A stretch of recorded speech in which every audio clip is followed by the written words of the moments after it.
Hi, I'm Ken Hunter with YPN Rocky Mount here with our October 2010 member spotlights. Brie Handgraaf and Jim Holt, reporters here at the Rocky Mount Telegram. Brie, Jim, thank you for joining us today. Not a problem. Now, both of you are recent arrivals here to Rocky Mount, and both are members of YPN this year. Jim, you arrived here around the first of the year. Yes, sir. Bree, you arrived early summer, around May, if I remember correctly. Mm-hmm. Both of you happen to be from the Midwest. Why don't you tell us a little bit about yourself? Start with you, Jim. I'm from St. Louis, Missouri.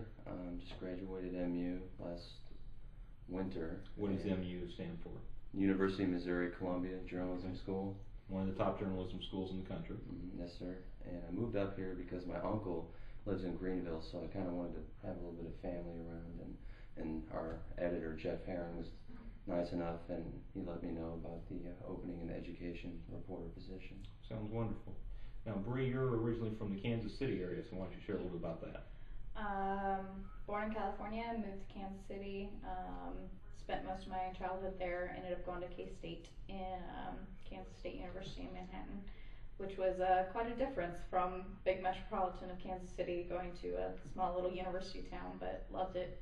I graduated from journalism in December of 2007, moved out to North Carolina the day after Christmas, and was up in Alamance County at the Burlington Times-News, then to Kernersville, and then here. Okay, sounds wonderful. Now, the two of you cover different beats here with the Telegram.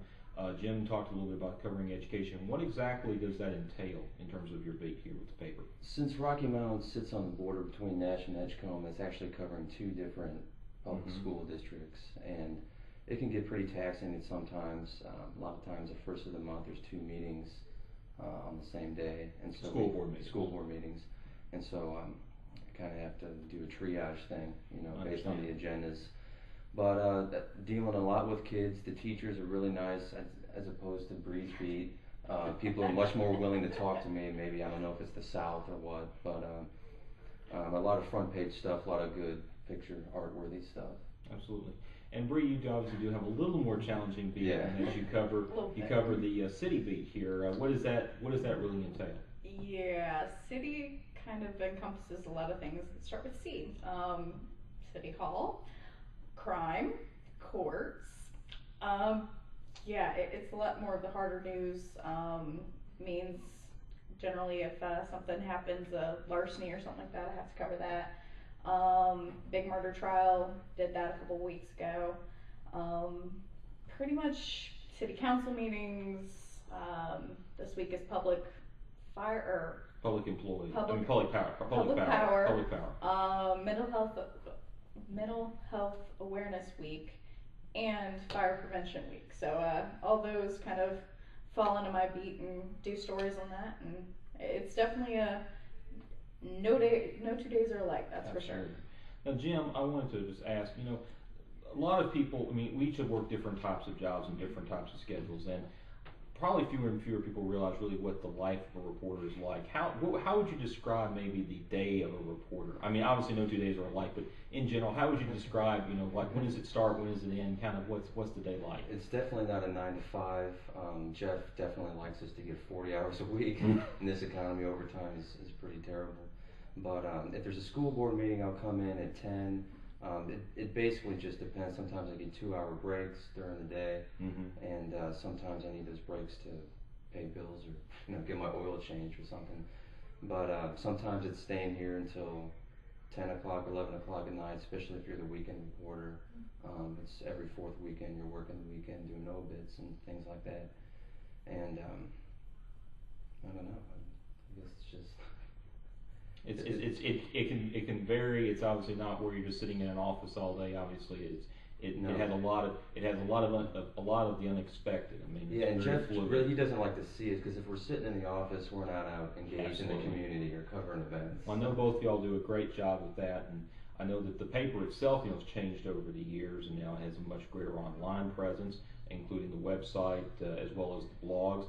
Bree, you happen to be the writer for one of those blogs. Why don't you talk a little bit about that? Yeah, I still haven't gotten quite into the habit of doing it every day, but I do the City Desk blog, which encompasses the morning roundup, which is kind of a summary of each of the different front page stories that we run every day, and with links to them, and then also do kind of just a general blog about something that's going on in the city, whether it be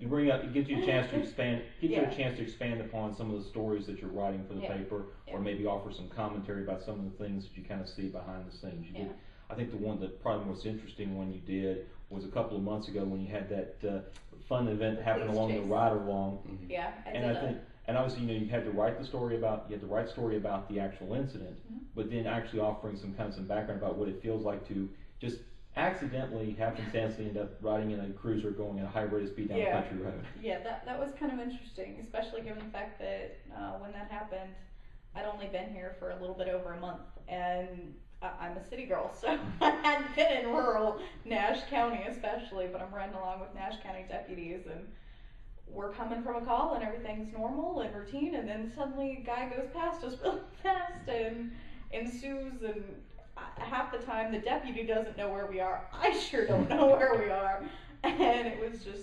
insane, but it really, the website really allowed us to share that, because a traditional format of a print newspaper wouldn't really allow me to share that personal experience, whereas the blog really did, and I think readers really like that. And where can people go to see what the Telegram's up to each day? What's the name of the site? RockyMountTelegram.com. Sounds wonderful. Now, both of y'all have been involved some in YPN activities since y'all joined.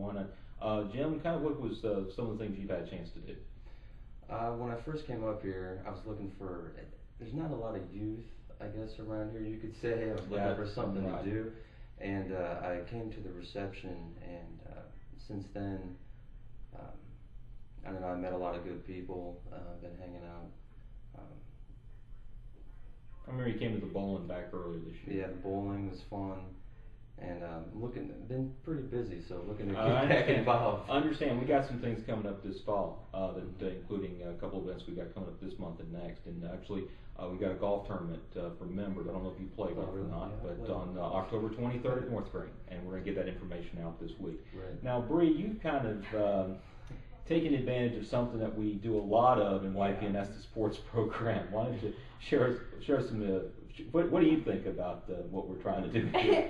It was hilarious, because I still remember, I started on June 1st, which was a Tuesday. June 2nd, I interviewed you, and you mentioned the sports, and June 3rd, I was playing soccer, and then the 4th, I was playing softball. So I'd never done intramurals back in the Triad or anything, but did them down here, and have played every sport that we've had so far, and it's a lot of fun. And we've got two more coming up. We've got soccer coming up for the fall, which will start probably around the 1st of November, as well as indoor volleyball. Yep. And people can go to our website, ypnrmt.com, or contact us at ypnrmt@gmail.com to learn more about those programs. Especially if you're a girl. Yeah, we especially if you're a girl for both sports, because we play co-ed. Now, I want to close out.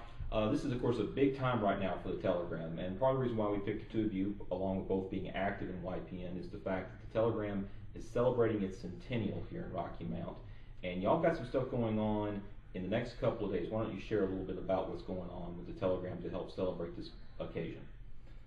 Well, having been up here for about 9 months, I learned more in the last 2 or 3 weeks about Rocky Mount than I have during the whole time, but we're having an open house all day on Monday. There's going to be 3 tours. There's going to be a music ensemble. We have to clean our desks up a little bit. Yeah, I know the newsroom is never exactly a clean place, and so having to get tidied up a little bit. And that'll be on the afternoon of Monday, October 11th, here at the Telegram offices on Hunter Hill Road. And Bree, you've all got a special issue coming out on Sunday. 4 special issues. Oh my goodness! It's kind of absorbed our life in the last couple of weeks, but it's been a good experience. We've got 4 different sections kind of splitting up the 100 years into 25-year sections, covering everything from big news events to economic development to influential people to some of how the prices has changed over the years. I mean, we pretty much tried covering the whole gamut, and that'll come out in 4 sections on Sunday's edition, October 10th. October 10th. So Sunday, October 10th edition, special centennial issue. You can find it at the newsstands, obviously, as well as in some retail outlets here in the Rocky Mount area. Well, Bree, Jim, thank you very much for joining us today.